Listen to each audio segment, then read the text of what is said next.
BJP की प्रवक्ता प्रियदर्शनी से मैं सवाल ले लेती हूँ। प्रियदर्शनी सिंह, क्योंकि कांग्रेस की तरफ से कहा जा रहा है कि जो ये बयान है इस पर आईटी सेल ने, बीजेपी की ने छेड़छाड़ की है, सारा उन्होंने कसूर मढ़ दिया है आपकी आईटी सेल पर। आप क्या कहेंगे? आपकी प्रतिक्रिया, आपकी रिएक्शन मैं जानना चाहूंगी इस पर। आप मेरे स्क्रीन पे मेरी हंसी आ ही रही होगी, मेरा रिएक्शन समझ में आ गया होगा।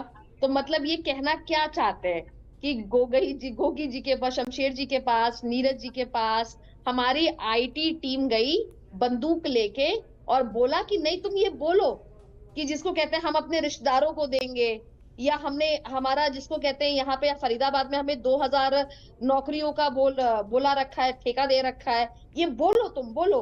बीजेपी के आईटी टीम बोल रही है, ये बताइए कैसे? मतलब ये आप बताइए, किसी 6 साल के 7 साल के बच्चे को भी आज की डेट में स्मार्टफोन चलाने आता है, ये कैसे मैनिपुलेट होगा? आपकी जबान से वही निकला है जो आपके मन में है, जो आप लोगों की कार्यशैली रही है, जो जिन जिन पद चिन्हों पे आप चलकर पहली बार रिजेक्ट हो चुके हो, सरकार ने आपको रिजेक्ट कर दिया है।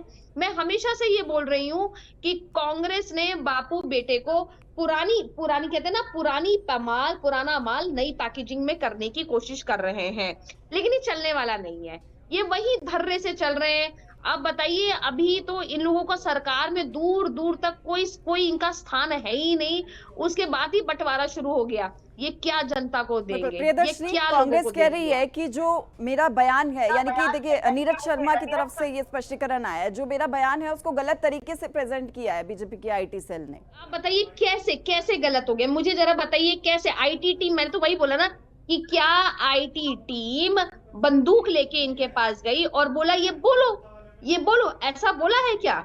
इनके मुंह में वही होता है, उनके मुंह से अक्सर हमारे मुंह से वही वक्तव्य निकलता है जो हमारे अंतर मन में होता है, या जो हमारे आका या हमारे बॉसेस बोलते हैं।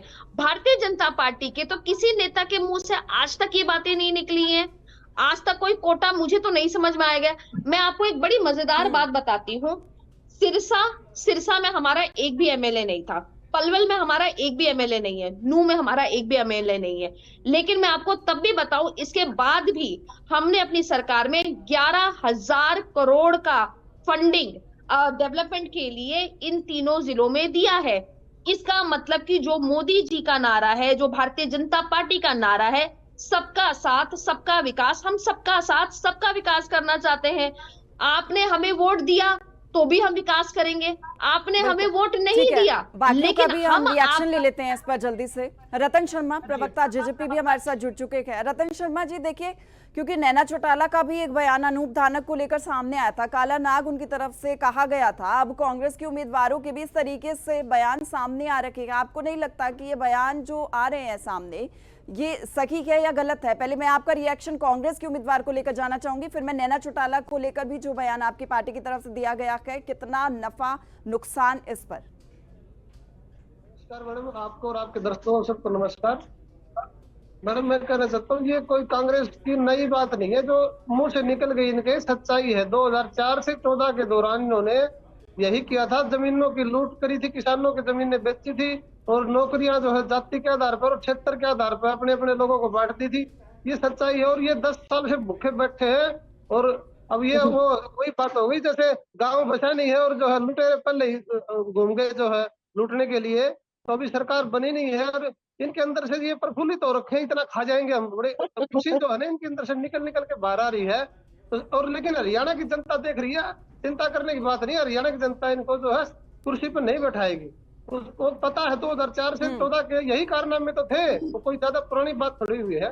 ठीक है, विजेंद्र रेड्डू भी हमारे साथ इनेलो के प्रवक्ता जुड़े हुए हैं। विजेंद्र रेड्डू जी, मैं आपका रिएक्शन चाहूंगी। इस तरीके की बयानबाजी, खुलेआम इस तरीके का प्रचार हो रहा है, दूसरी पार्टियां क्या कंप्लेंट नहीं कर रही इसको लेकर?